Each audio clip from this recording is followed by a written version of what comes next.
Ora, muito boa tarde a todos, bem-vindos. O meu nome é Pedro Simões, sou gestor de produto da Denso Robotics na Bresimar. Vamos então, nos próximos 45 minutos, estar aqui reunidos para falar da gama de produtos da Denso e das suas funcionalidades. Este é o primeiro webinar que esperamos no futuro poder trazer mais webinars, eventualmente mais a focar alguns componentes técnicos.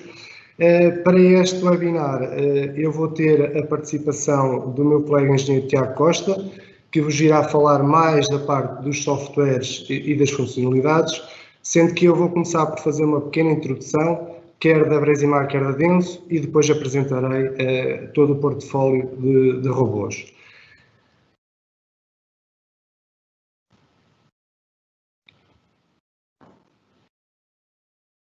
Bom, eu penso que todos mais ou menos saberão, a Bresimar está sediada em Aveiro, conta também com uma delegação no Tagus Park em Lisboa e é uma empresa que já tem cerca de 38 anos de mercado. Somos 67 colaboradores, a nível de alguns prémios que temos ganho de felicidade no trabalho e também de índice de excelência na indústria, temos obtido primeiros lugares e, como sabem, o nosso foco é a comercialização de grandes marcas e soluções de automação industrial. Estão aqui algumas das marcas, não todas, mas estão aqui pelo menos as mais significativas. Entrando aqui na Denso, fazendo uma breve introdução também à Denso. A Denso não é muito conhecida no nosso mercado, é verdade, mas a Denso é efetivamente uma grande empresa. Estabeleceu-se em 1949 como uma entidade isolada, portanto, saíram da Toyota Motors, no Japão. Em 1967 iniciaram o desenvolvimento de robôs. O primeiro robô foi lançado em 1970. Em 2018 é uma das 500 maiores empresas do mundo, sendo top 3 a nível de fornecedores mundiais de peças para automóvel. Este é o grande negócio da Denso, muitos carros circulam, têm componentes Denso. A nível da robótica, são líderes no mercado de pequenos robôs, como já vou mostrar mais à frente, porque tem já um grande número de robôs instalados. Aqui alguns dados também da Denso, portanto, cerca de 200 empresas com mais de 170 mil colaboradores. É uma empresa investe muito na inovação, portanto 9% da sua receita é reinvestida em inovação e desenvolvimento. Isto traduz-se em cerca de 38 mil patentes ativas em todo o mundo. Um exemplo, o QR Code, por exemplo, foi criado pela Denso. Em termos de áreas de negócio, eu não vou aqui detalhar, portanto, eles têm 4 áreas de negócio, a parte automóvel já abordei, aqui agora a parte dos produtos industriais, onde se incluem os robôs. Para além de robôs, fazem IoT Data Sensors, terminais e leitores de códigos de barras 2D e QR Codes e fabricam autómatos, curiosamente, para marcas conhecidas, alguns de vós se calhar conhecem, eu não vou entrar aqui com nomes, mas é outra área. Olhando agora para a robótica, que é o que nos traz todos aqui. Há mais de 50 anos a desenvolver robôs, portanto foram pioneiros, têm cerca de 110 mil robôs instalados a nível mundial, daí serem líderes no mercado em robôs de pequenas dimensões. São também um fornecedor de robôs para outras marcas conhecidas que confiam na robustez e no produto e também fazem produtos, aproveitam o produto para depois fazerem o seu próprio produto. E destes 110 mil robôs, 20 mil são usados nas suas próprias fábricas a nível mundial. Bom, entrando no portfólio, nós dividimos o portfólio em 3 partes, portanto, a parte dos robôs de 4 eixos, a parte de robôs de 5 e 6 eixos e robô colaborativo. Entrando nos robôs de 4 eixos, os robôs de 4 eixos que a Denso oferece são SCARAs. E se calhar eu aproveitava a oportunidade para transmitir que SCARA é um diminutivo de um termo que é Selected Compliance Assembly Robot Arm ou Selected Compliance Articulated Robot Arm. Este foi o nome dado em 1981 por um professor japonês da Universidade de Yamanashi para batizar este tipo de robôs de 4 eixos pela sua forma construtiva.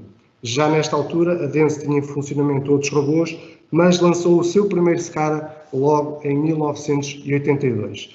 Em termos gerais, podemos ver que a gama varia aqui, temos aqui 4 séries, eu vou falar um bocadinho mais em detalhe de cada uma delas, estou aqui só a passar alguma informação mais generalista de toda a gama. Quero aqui também fazer um pequeno parênteses sobre o tempo de ciclo. Este tempo de ciclo que está aqui referido, de 0,28 a 0,45 segundos, é o tempo que o robô demora a mover um objeto a uma altura de 25 milímetros entre dois pontos distanciados de 300 milímetros. Neste caso, e para os caras com um objeto ou uma carga de 2 kg, isto nos robôs de 5 e 6 eixos varia em termos do valor da carga. Os IPs standard são o IP40, existem também modelos com IP65. A nível de curtos temos uma gama que vai desde os 100 aos 400. Bom, eu vou começar a falar um pouco mais das características de cada série em particular. Temos o LPH, que é uma novidade e que, embora já fosse comercializado no mercado asiático, começou agora a ser comercializado no mercado europeu em março. Nós já recebemos várias unidades e é um produto que vamos apostar para ter e que temos para entrega imediata. Este robô é um robô de entrada de gama, portanto com um preço também bastante competitivo, 3 kg de capacidade de carga, 400 mm de alcance e permite um curso vertical de 150 mm. Em termos de repetibilidade, falamos em mais ou menos 2 centésimas de milímetro.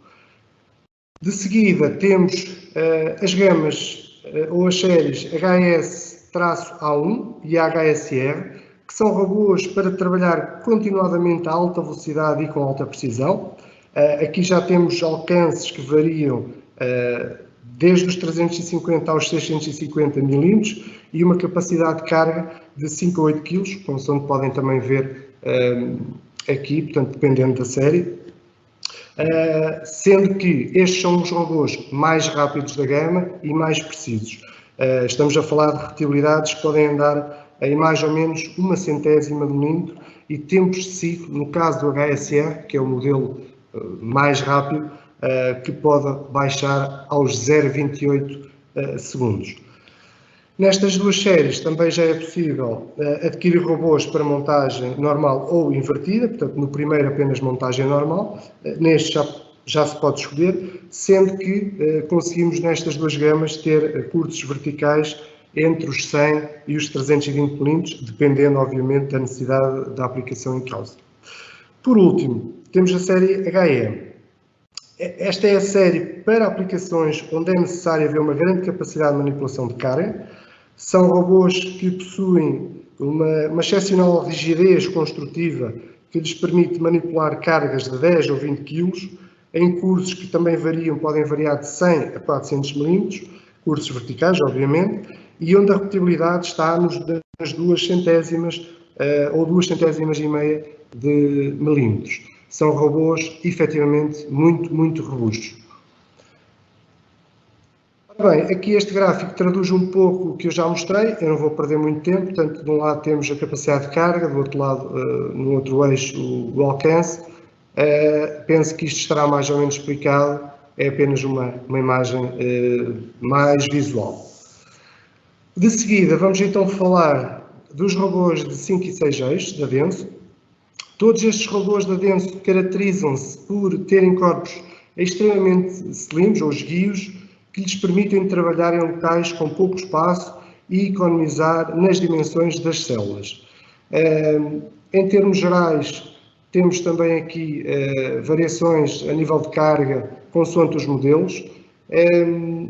Eu vou também falar um pouco mais de cada série em particular. Portanto, a série VP é mais compacta e adequada para instalações onde o espaço é efetivamente diminuto e onde se pretendem manipular cargas pequenas. Esta série possui 2 modelos, portanto, um de 5 e outro de 6 eixos, que conseguem manipular cargas de 2,5 a 3 kg e com um alcance na ordem dos 430 mm. De seguida, temos a série VS, portanto, temos aqui, basicamente são 4 robôs, temos aqui 4 alcances, portanto, Alcances estes que variam entre os 505 e os 905, portanto, e aqui com 4 a 7 kg também de capacidade de carga. A primeira série VS nós recomendamos para aplicações onde não é necessário um robô realmente de alta performance. Portanto, aqui estamos a falar de tempos de ciclo de 0,49 e de 0,59. Em toda esta gama, exceto na gama no maior, o tempo de ciclo é calculado com um objeto de 1 kg e, portanto, conseguimos aqui trabalhar com 0,49, 0,59 e depois temos a nova gama VS, que é realmente recomendado quando é necessário um robô de alta performance, quer ao nível de velocidade, quer ao nível de funcionalidades. Esta gama também, outra das vantagens que tem, é que possui um conjunto de opções, nomeadamente podemos optar por ter os cabos a entrar no robô na sua parte inferior, ter também a opção da comunicação, do interface de comunicação flanjar, que permite a passagem de cabos internamente por dentro do robô até ao seu 6º eixo. Portanto, podemos passar aqui um cabo Gigabit Ethernet, ou temos a possibilidade de passar esse cabo que vem de fábrica quando essa opção é escolhida, assim como 17 sinais elétricos. Isto, por exemplo, é útil quando temos uma aplicação que queremos meter uma câmara de visão e não queremos cabos exteriores, podemos optar por isto. Quero ainda alertar que todos eles permitem a passagem de sinais elétricos até estes pontos que se vêem aqui na parte de cima, que basicamente é onde se liga um conector, pontos elétricos e também pontos de ar comprimido. Uma última opção disponível é também o modo de bateria externo, que no caso destes robôs estarem instalados em zonas de difícil acesso, permite-nos colocar este modo remoto e facilmente fazer esta troca de baterias. A seguir, portanto, temos a série VM, onde existem dois modelos. Portanto, esta é a série que possui uma maior capacidade de carga e o maior alcance da gama atual dos robôs de 6 eixos. Portanto, falamos de 13 kg de capacidade de carga e alcance entre os 1021 e os 1298, e aqui os tempos de ciclo já variam entre os 0,89 e os 0,95 segundos, isto já com um peso de 5 kg, em termos de tempo de ciclo, e conseguimos repetibilidades de 5 centésimas a 7 centésimas para o modelo de maior alcance. Por fim, temos o VS 050 S2, que foi desenvolvido especificamente para a indústria médica e farmacêutica. Este possui uma superfície especial sem qualquer parafusos externos, portanto, que evita a acumulação de sujidade e que permite que seja usado em ambientes limpos e estéreis. Ele é resistente a soluções aquosas de peróxido de hidrogênio, a 35%, e a raios ultravioleta, que normalmente são encontrados em locais, em zonas onde se fazem estes tratamentos para esterilizar esses mesmos locais. Em termos de alcance, é um robô para 520 mm, 4 kg de capacidade de carga, IP67 no seu último eixo e IP65 no seu corpo. Aqui também podem ver que em toda a gama, atrás falada, portanto o IP standard até o 40, sendo que existem outras versões especiais, para salas limpas, IP67, ou a versão também Dust and Splash, que garante um IP54 no corpo e um IP65 no último eixo. Passando aqui um pouco para o gráfico, também apenas para dar uma ideia visual do posicionamento, das várias séries, dos vários alcances. Eu, para não atrasar, daria já seguimento para a apresentação das novidades.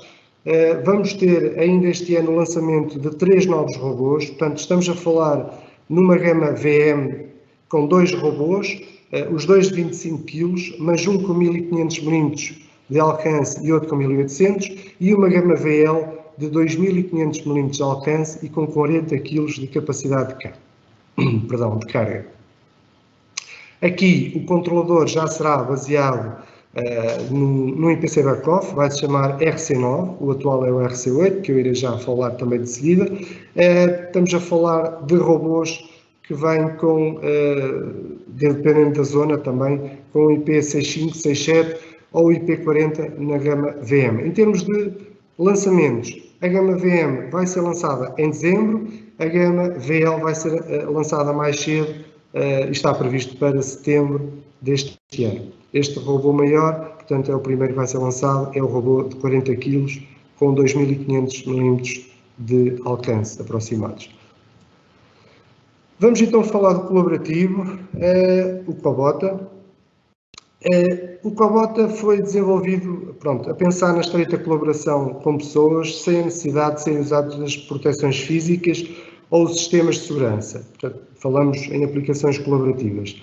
Ele tem 500 gramas de capacidade de carga, portanto é um robô pequeno, um alcance de 342 milímetros e uma repetibilidade de 5 milésimas. Vai ter também um IP30 e vai cumprir, como é lógico, com os estándares de segurança aplicáveis a este tipo de robô. Possui sensores nos 6 eixos que permitem a constante monitorização da velocidade e do binário e garantindo, desta forma, o funcionamento com valores de energia e força limitados, que é um dos requisitos da norma. A nível de controlador, garante também o PLV categoria 3, e eu gostava também só de chamar aqui um parênteses que fala-se muito de colaborativo, mas temos que entender que o importante é analisar a aplicação no seu todo, portanto, o robô, o gripper e também a carga que vai manipular. É preciso uma avaliação detalhada do risco para, tendo em consideração estes 3 fatores, assim como a forma como é montado e os locais onde podem bater no corpo humano, para se realmente fazer uma avaliação global de risco e poder ter aplicações colaborativas. Como entende, este robô, mesmo sendo colaborativo, não permite manipular uma faca, porque obviamente deixaria de ser colaborativo a aplicação e teríamos que ter aqui proteções físicas ou um distanciamento através de elementos de segurança. Em termos do Cobota, portanto, tem um design seguro, portanto, é um robô que não tem arestas nem pontos de aperto para evitar pontos de esmagamento, tem um controlador integrado na própria base, o que o torna bastante portátil, portanto, basicamente estamos a falar de um só componente, não temos a necessidade de levar um controlador e o robô à parte. Ao levarmos o robô, estamos a levar também o controlador. É bastante leve, portanto, tem apenas 4 kg e bastante portátil, portanto, extremamente transportável por uma pessoa. Outra das grandes vantagens é realmente a facilidade de instalar e arrancar em poucos minutos. Pronto, em termos de programação, ele possui diferentes ferramentas, permite quer a interação com pessoas sem qualquer formação de robótica, quer a programadores avançados que já usam habitualmente robôs industriais com linguagens de programação em alto nível. É por isso que dizemos que ele é realmente um robô open platform, porque é muito flexível na forma como permite ser programado.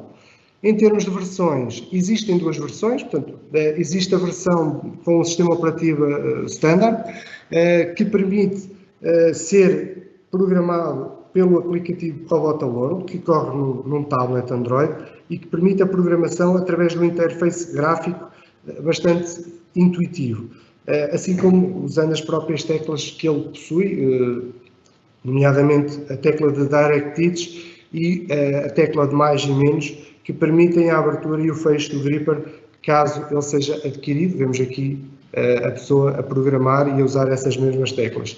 Para além do Cobota World que corre em Android, também o Remote TP corre em Android.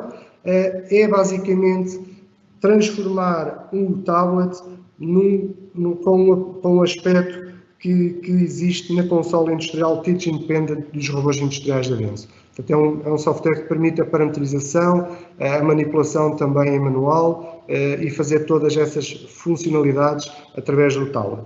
Depois, existe o software Incaps 3, portanto, que é o software de programação e simulação para PC da Denso, portanto, para toda a gama, que qualquer programador pode usar também para programar o Cobota. Para além disso, é ainda versátil ao ponto de permitir que outros PCs ou PLCs, assim como outros softwares, nomeadamente Visual Studio, LabVIEW e ROS, controlem o braço robótico. Isto ainda dentro da gama com o sistema operativo básico. Há ainda a versão OSS, Open Source Software, que permite a programadores de alto nível que gostam de trabalhar nomeadamente com o ROS, que é um sistema operativo para robôs, também o controle deste equipamento. Falando agora nos acessórios, existe aqui um gripper elétrico.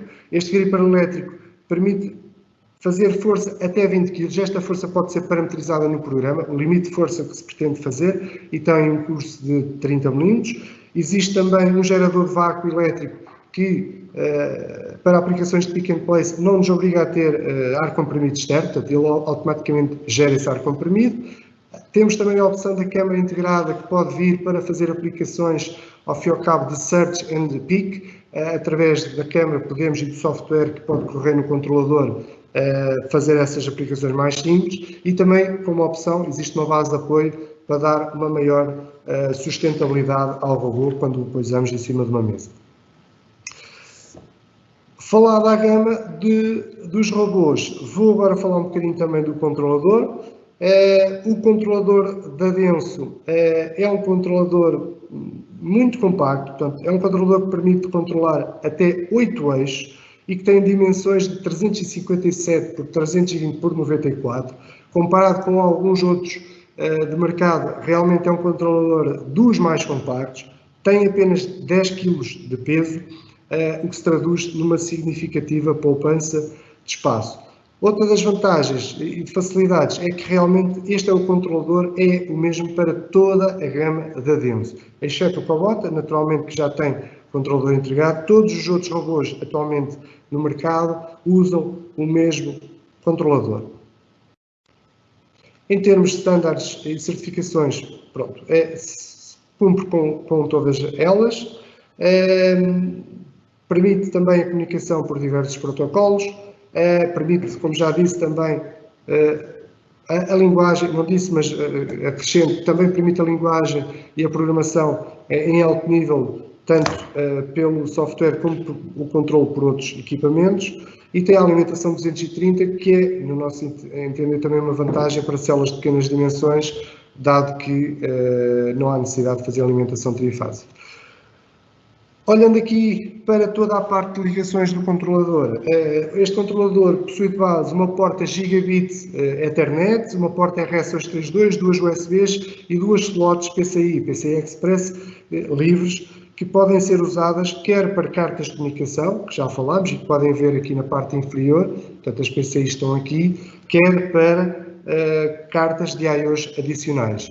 Depois temos a parte das consolas, existem dois modelos, um modelo mais completo e que recomendamos porque é um modelo que tem um ecrã tátil de 7,5 polegadas, tátil, que podemos desenvolver até um interface de utilização para utilizar esta consola como interface com a própria máquina toda. Permite parametrizar, permite controlar em manual, permite fazer nomeadamente o próprio programa do robô. Depois existe aqui uma mini, que esta sim é mais limitada, apenas para fazer reset de alarmes e também para ter algum feedback do estado do robô. Conforme podem ver aqui, estes são os sítios onde temos as cartas de potência, portanto, cada carta destas alimenta 2 servos. Aqui vemos que tem 3 cartas, portanto está preparado para um robô de 6 eixos, mas temos aqui uma slot disponível. Isto pode ser usado quer para controle de um eixo externo, quer para controle do sistema iFeeder, que o meu colega Tiago vai falar, um sistema de alimentação automático.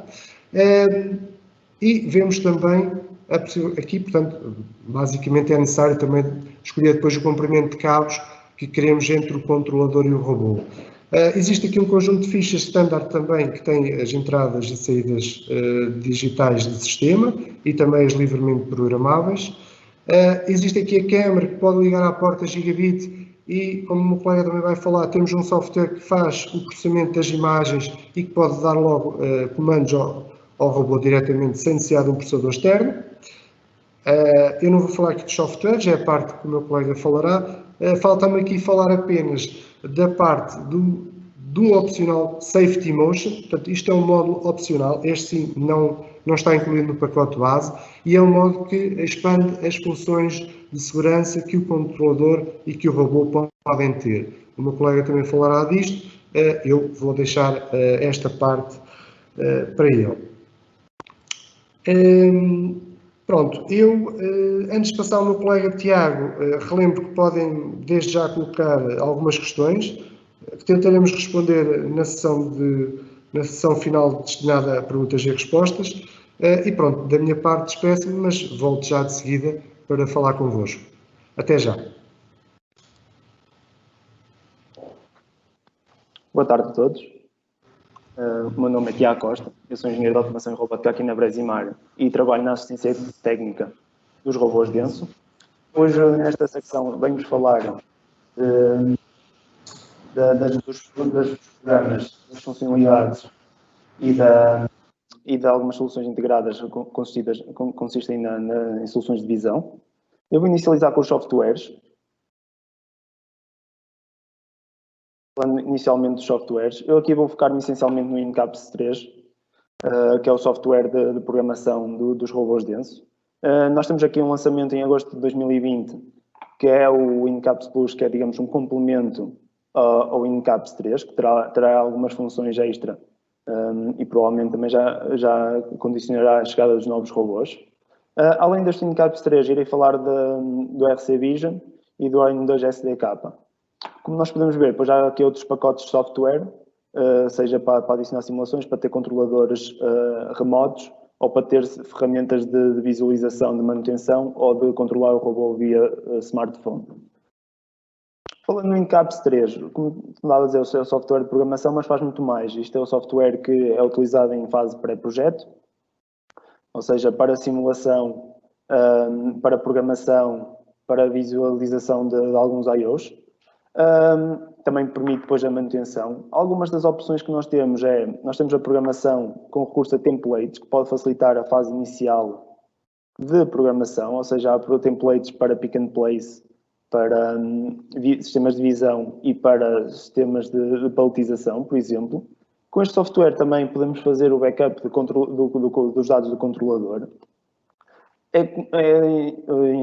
Como eu estava a dizer, também podemos fazer uma simulação, mas também podemos fazer a monitorização da postura do robô. Simulação, como estava a falar, o controle dos I/Os e ainda verificar os erros que o controlador possa emitir. Passando agora, se calhar, um bocado à parte da simulação, que é uma parte bastante importante no pré-projeto. Ou seja, nós podemos simular um layout de uma célula robótica no ambiente virtual. Os desenhos CAD podem ser importados com os formatos VRML ou DirectX. E o que é que esta parte deste software permite? Permite verificar os alcances, permite determinar o afastamento dos obstáculos, permite detectar as colisões, tanto do robô como da ferramenta que seja introduzida, fazer o debug do programa e ainda determinar o tempo de ciclo do nosso programa criado em código. Eu queria só referir, que não referi no slide anterior, a programação deste robô é feita na linguagem PacScript, que é uma linguagem baseada em Visual Basic. Mas pronto, não é necessário para inicializar. Há situações em que o próprio robô facilita o processo de inicializar, ou seja, mesmo que às vezes a linguagem seja um bocado... os programadores não estejam tão habituados a elas, podem sempre inicializar com um destes templates que vocês podem ver nesta imagem, aqui à esquerda. Temos template para pick and place, paletização e para funções de visão. Estes templates também estão acessíveis quando a programação é feita a partir da consola, digamos, com o ecrã. E aqui à direita podemos ver como é que é normalmente a janela de introdução, ou seja, nós temos aqui as nossas opções e depois só precisamos introduzir as variáveis pretendidas e teremos acesso, o programa irá gerar um programa automático com a linguagem do robô. Falando do Orin, o Orin é um software que tem componentes que permite a programação, digamos, noutro tipo de linguagem, normalmente linguagem de alto nível. Isto é segmentado em dois pontos, ou seja, nós temos um ponto em que é dedicado, digamos, mais a fazer a interligação entre vários dispositivos de fábrica, como nós podemos ver nesta imagem. Que o Orin é um protocolo aberto, não é só, apesar de estar associado à Denso, pode ser utilizado por outras marcas. Permite interligar vários dispositivos e permite enviar esses dados para uma cloud ou para algum sistema feito para receber esse tipo de dados. E depois tem outro componente que é a programação em linguagem de alto nível, seja JavaScript, seja C#, seja Visual Basic, entre outras, permite que um programador que tenha conhecimento desse tipo de linguagens possa criar uma aplicação externa, ou seja, num computador, e comandar e receber dados do robô através da porta, através do TCP/IP, através da porta Ethernet, que o meu colega já referiu que o controlador possui. Além disso, um outro software bastante importante é o RC Vision, que permite ter os projetos de visão. Este software também se divide, digamos, em dois componentes. O Easy Image Storage, em que permite que uma câmera 2D ligada ao controlador adquira imagens e as transmita para um computador separado para serem processadas. E o computador, após feito o pós-processamento, pode enviar dados para o robô, para Pico ou para, se for preciso fazer uma inspeção em que seja necessário um software mais poderoso. Mas para situações, digamos, de pick and place de peças básicas, este software já tem o Easy Vision Picking, que isto é um software que é todo interno ao próprio controlador, ou seja, o controlador faz o processamento interno e já determina a localização da peça e já indica ao robô para ir buscar a peça a determinado local. E pode ser interligado com outras funcionalidades que iremos ver à frente, como o seguimento dos tapetes, para o robô estar sincronizado com uma linha de produção, digamos. Falando agora no seguimento que nós falámos agora do RC Vision, da visão 2D e também aqui da 3D, vou-vos apresentar agora algumas soluções integradas com, digamos, complementos dos robôs denso. Isto são soluções que também são comercializadas pela Brasimar. Vou começar pela solução com visão 3D. Neste caso estamos a falar da marca Canon, que além de câmaras fotográficas, também faz este tipo de câmaras 3D, peço desculpa. Esta câmara é bastante importante porque permite fazer pick and place de peças empilhadas aleatoriamente, por exemplo, num contentor. Ou seja, isto tem para linhas de produção em que as peças estejam atiradas, não estejam bem empilhadas, pode ser bastante importante porque pode permitir pôr um sistema autónomo a fazer esse tipo de reconhecimento e a colocar os pontos numa linha de produção. Este sistema, como é óbvio, é compatível com o controlador RC8A.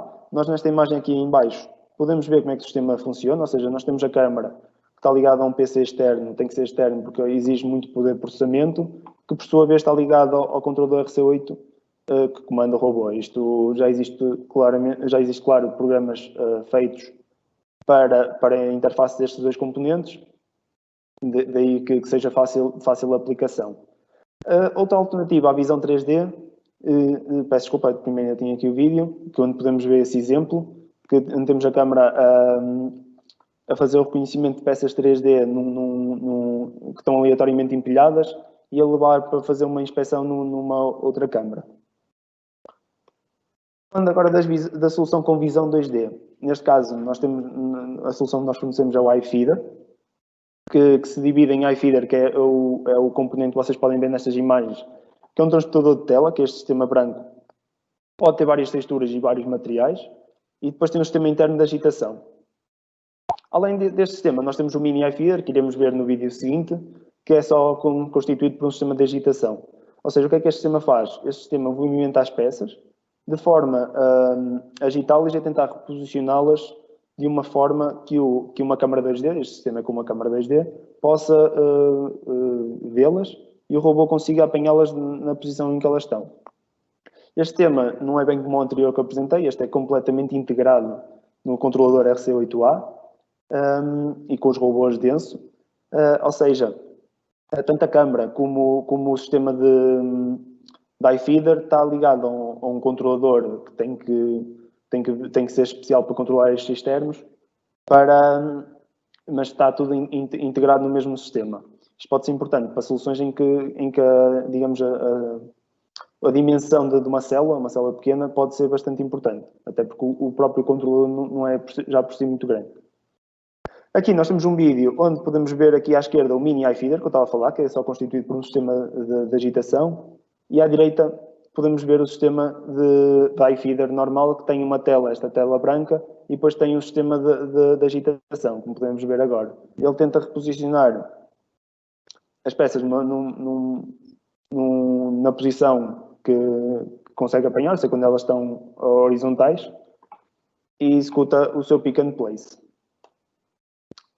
E agora falando das funcionalidades do controlador. Vou começar por falar do controlo cooperativo, que é um controlo que é usado quando é necessário executar, sincronizar os robôs para executar tarefas, por exemplo, de pegar uma peça.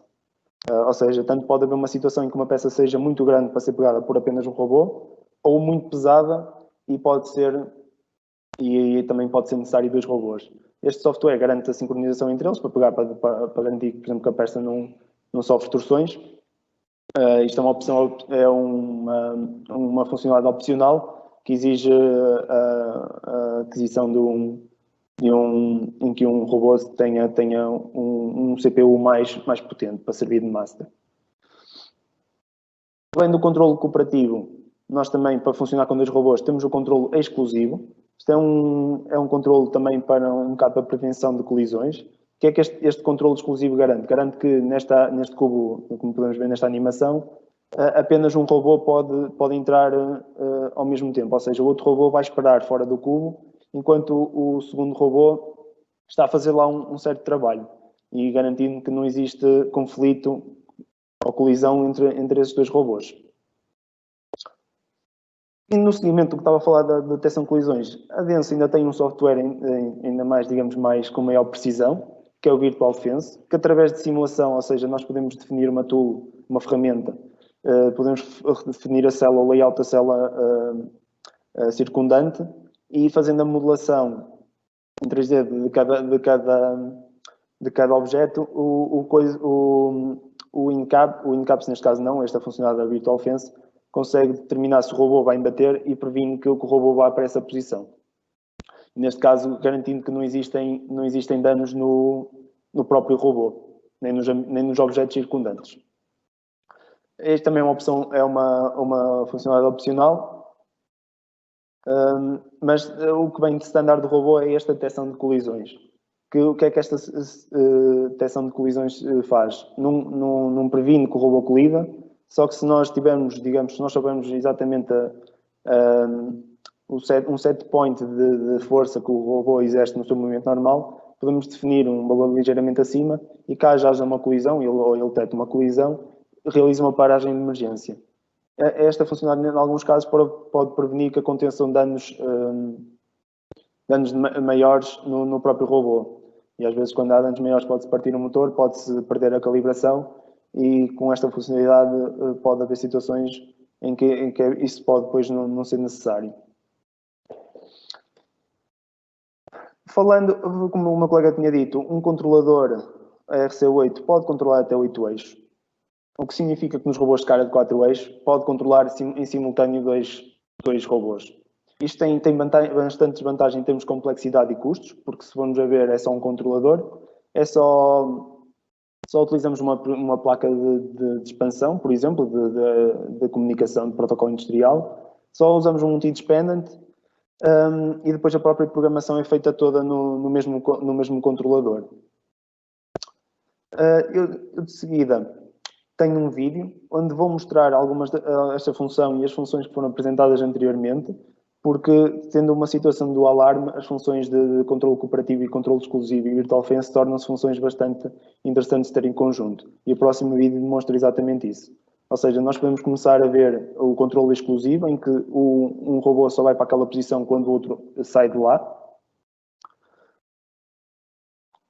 De seguida, iremos ver que na consola temos aqui um cubo com o controle exclusivo, pequeno, não dá se calhar para reparar muito bem, mas temos a monitorização em 3D do robô para o Virtual Fence para não colidirem. E por fim ainda temos o controle cooperativo em que os dois robôs trabalham sincronizadamente para transportar uma peça. Neste caso uma peça pesada, mas uma peça que exige bastante precisão e é um bom exemplo para demonstrar esta funcionalidade.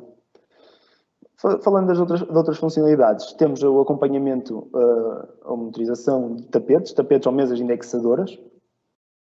Isto, neste caso, é requerido é preciso ter um encoder associado ao transportador e é necessário também um hub de encoder para fazer interligação com o controlador.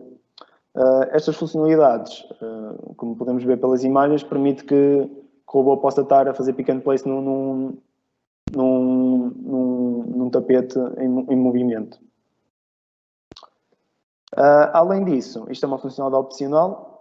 Além disso, também temos o controle de eixos externos, ou seja, o controle de eixos externos pode funcionar, digamos, para controlar um segundo de cara, como vimos anteriormente, mas também pode ser usado para controlar, digamos, uma guia, como estamos a ver nesta animação, ou um tapete.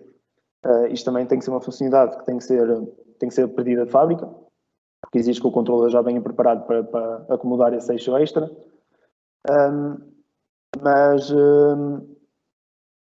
Mas que permite, como estava a dizer, controlar aqueles motores externos. O que é que a conjugação das duas funcionalidades que mostrei agora podem permitir? Podem permitir o que nós podemos ver neste vídeo, que é, nós temos o robô a fazer o acompanhamento do eixo, num tapete, que é o tapete de baixo, para saber onde é que está cada peça, e tem o sistema de visão, mas o próprio controlador é que está a movimentar estes eixos. E permite integrar tudo nesta solução.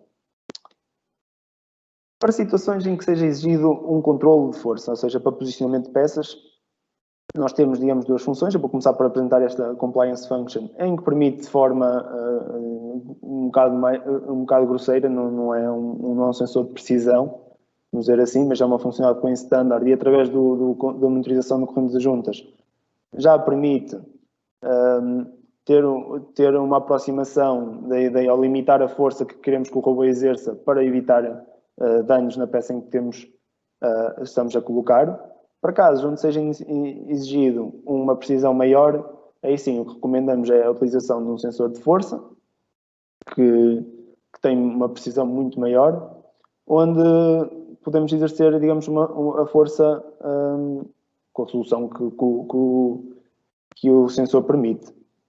Ou seja, para aplicações de inserção de alta precisão é bastante útil. Agora vou falar também de dois tipos de controle, digamos, por equipamentos externos.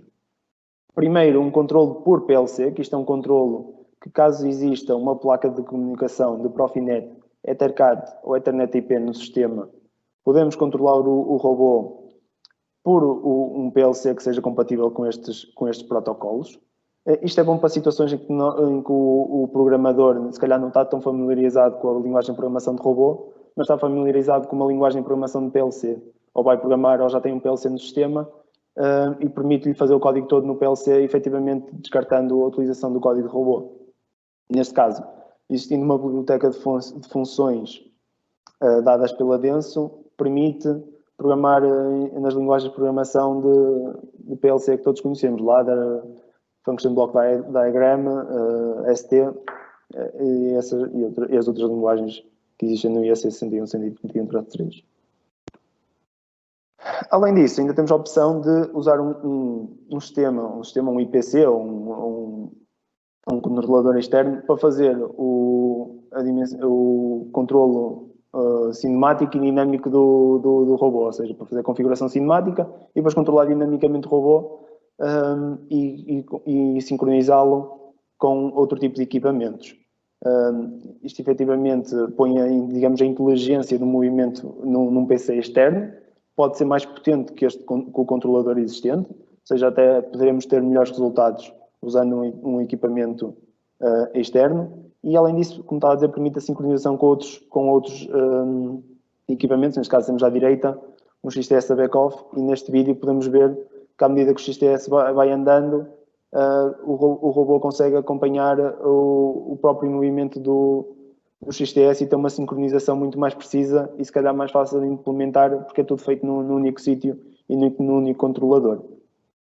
Por fim, da minha parte, eu queria-vos falar da função Safety Motion, que também já foi brevemente falada pelo meu colega. Isto é uma função cuja principal função é remover ou diminuir as barreiras físicas entre os robôs e os humanos e tentar pôr o robô a trabalhar de forma segura perto de outros humanos. Isto pode ser feito de várias maneiras, como podemos ver nestas imagens. Pode haver, digamos, um scanner de varrimento e em cada zona podemos diminuir a velocidade do robô ou parar.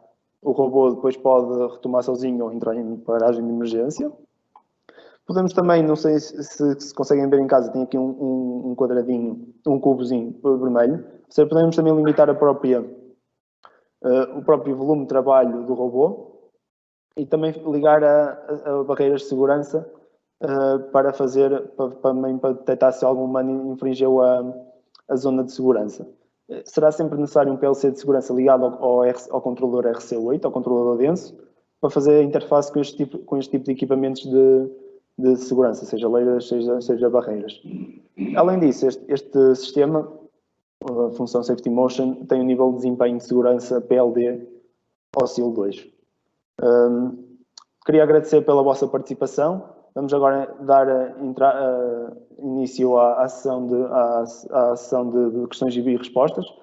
Façam, por favor, as vossas questões no chat e tentaremos responder o melhor que conseguimos. Espera aí.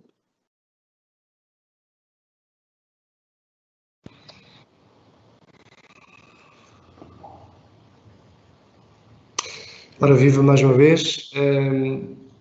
Penso que já me estarão a ouvir.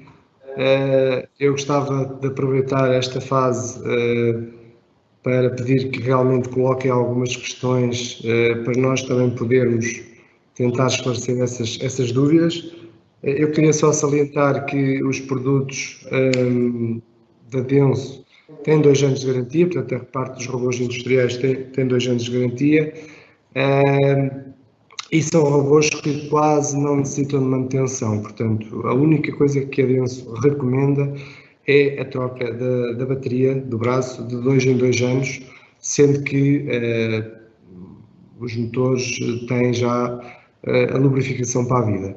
Pronto, eu tive a oportunidade também de estar na Airex 2019, tive a ver o lançamento dos novos robôs, tive a oportunidade de visitar as fábricas, várias fábricas da Denso, e fiquei impressionado por ter visto robôs com 29, 30 anos, ainda em linhas produtivas, máquinas que aos dias de hoje realmente têm um aspecto já muito ultrapassado, mas efetivamente vi que há robôs Denso a trabalhar há 30 anos em fábricas. Portanto, isto para vos transmitir e é o feedback que temos, quem está habituado a trabalhar com robôs Denso reconhece a sua qualidade e a sua robustez.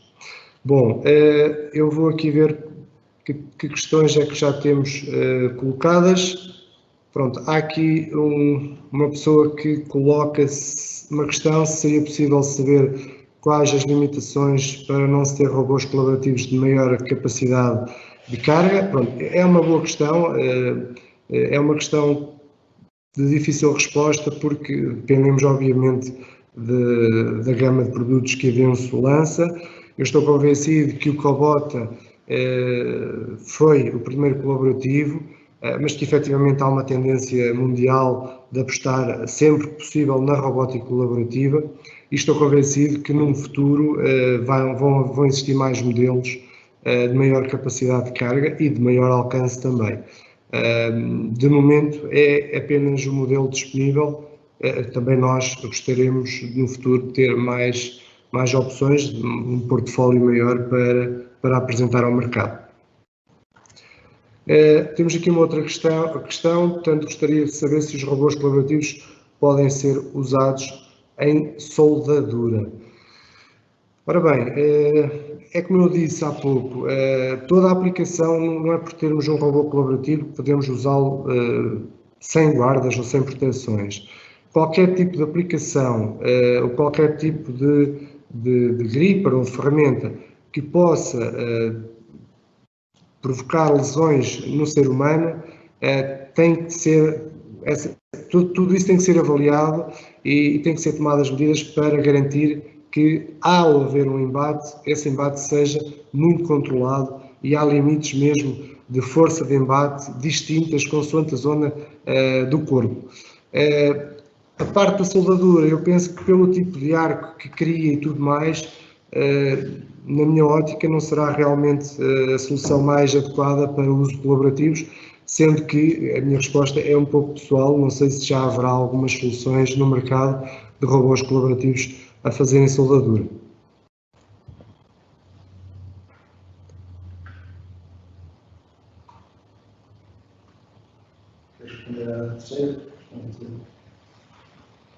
Vamos ver o que é que temos aqui mais. Queres responder tu à terceira? Responde. Ora, só um instante, estamos aqui a tentar.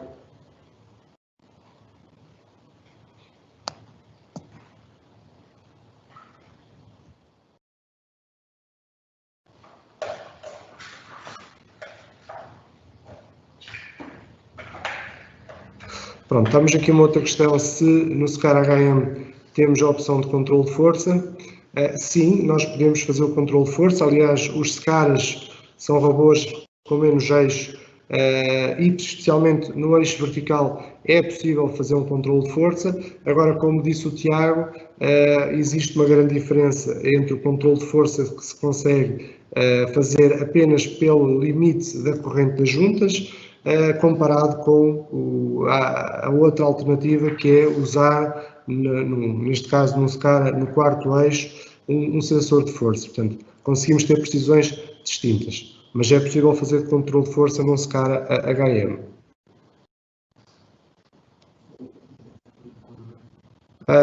Deixe-me só ver aqui. Temos aqui mais uma questão relativamente se o robô pode operar com uma fonte de calor na extremidade. A resposta é afirmativa. O que há que garantir é que a temperatura ambiente não ultrapasse os 40 graus. É lógico que temos que garantir aqui algum distanciamento para que o robô não esteja sujeito a temperaturas que normalmente são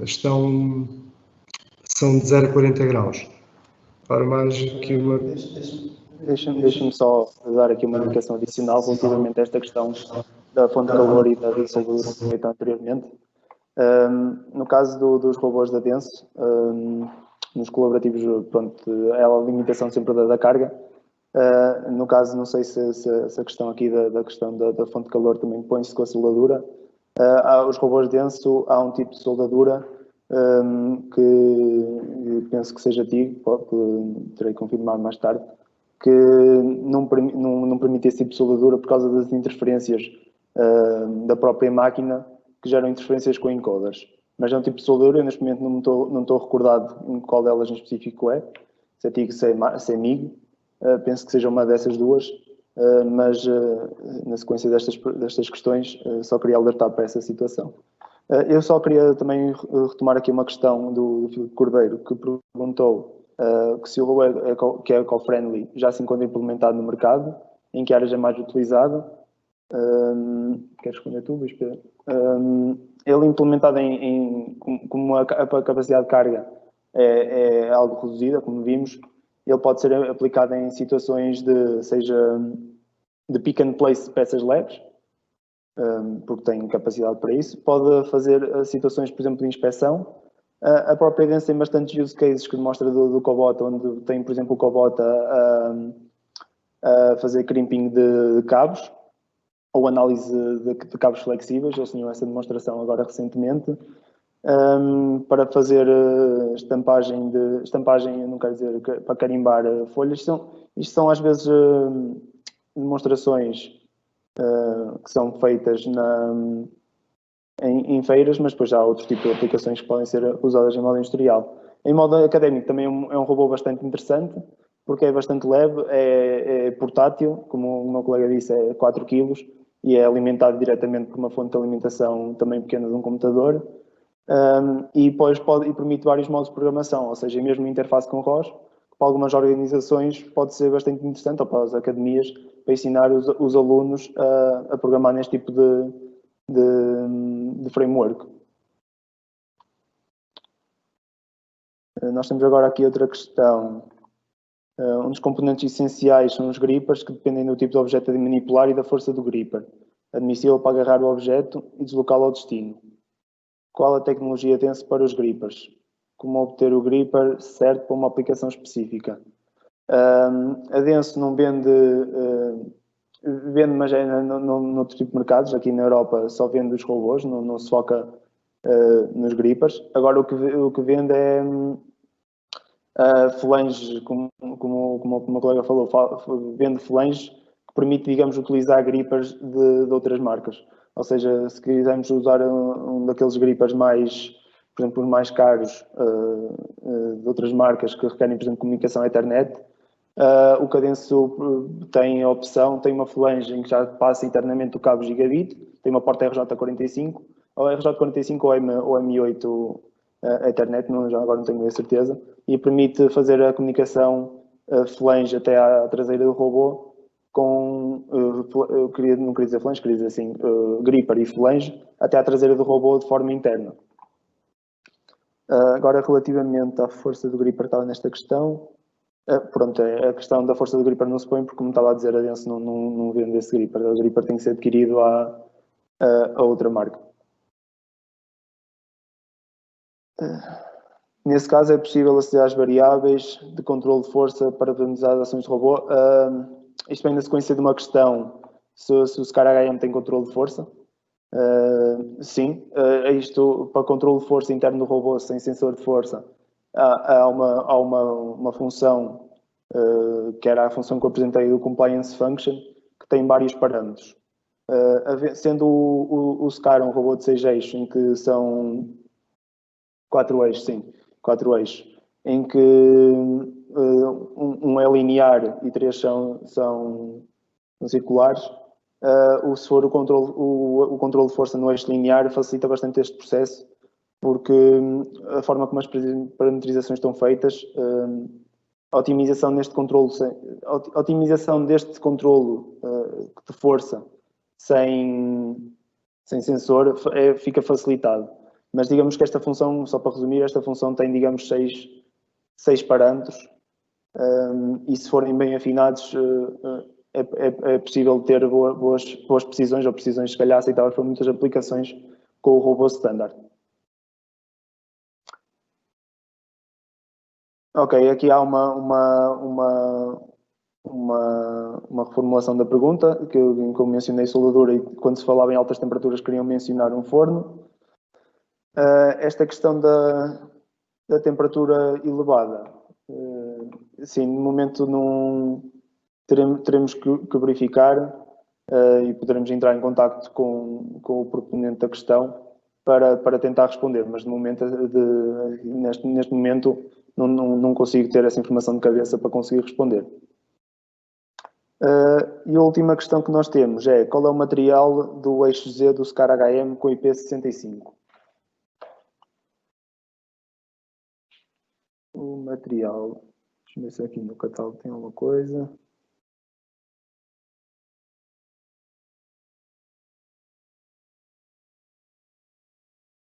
Não temos essa informação de momento, teremos que questionar a marca, porque isso normalmente também é uma informação que, a não ser no robô farmacêutico, costuma normalmente ser divulgado. Eles normalmente só divulgam que o eixo é IP65. Não sei se aqui, se o meu colega Luís Pedro consegue dar alguma informação adicional. Sim, o material do eixo nós poderemos, penso que no manual estará essa informação e nós poderemos ver de seguida e responder, sendo que, pronto, quando na versão IP65 o SCAR e o eixo trabalha em Z, vem com um fold de proteção para garantir esse IP. Portanto, a versão normal tem o eixo normalmente à vista, a versão IP40. Quando é uma versão com IP65, esse fold, ou digamos que esse eixo em Z, vem protegido por um fold plástico. Não sei também precisar o material em questão, mas poderemos averiguar e dar essa informação.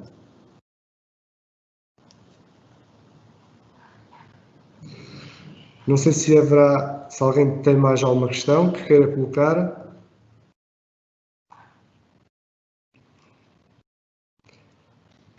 Pronto, enquanto aguardo também por mais questões, queremos eu e a Bresimar agradecer também a vossa participação e o registro nesta sessão.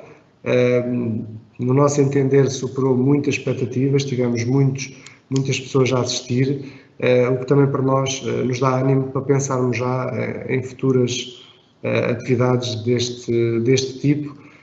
Ao fim e ao cabo, com esta pandemia que atravessamos, deu aso a que realmente estas novas tecnologias fossem exploradas e, do meu ponto de vista, são ótimas ferramentas para nós estarmos todos comodamente nos nossos locais de trabalho e assistir a este e outro tipo de webinars de uma forma muito rápida e sem grande perca de tempo.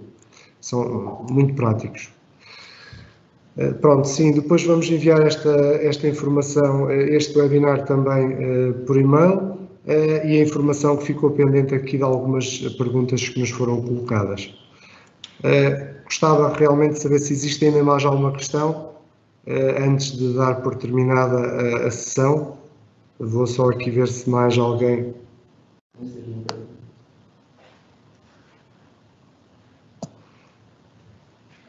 Bom, temos aqui algumas perguntas também, se tira filhos, isso, pronto, claro que sim, agora com o calor que vem aí, também podem tirar filhos os robôs, claro que sim.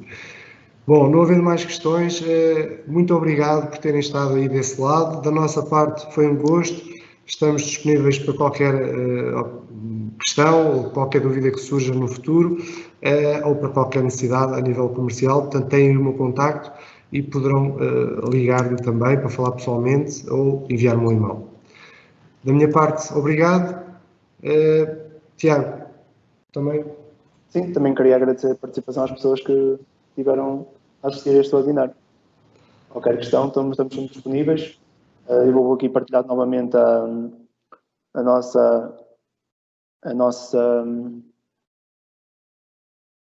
aqui os contactos, neste caso do Luís Pedro, para contacto comercial ou mesmo depois para a assistência técnica, também podem contactá-lo e ele encaminha para as pessoas que terão que responder às vossas perguntas.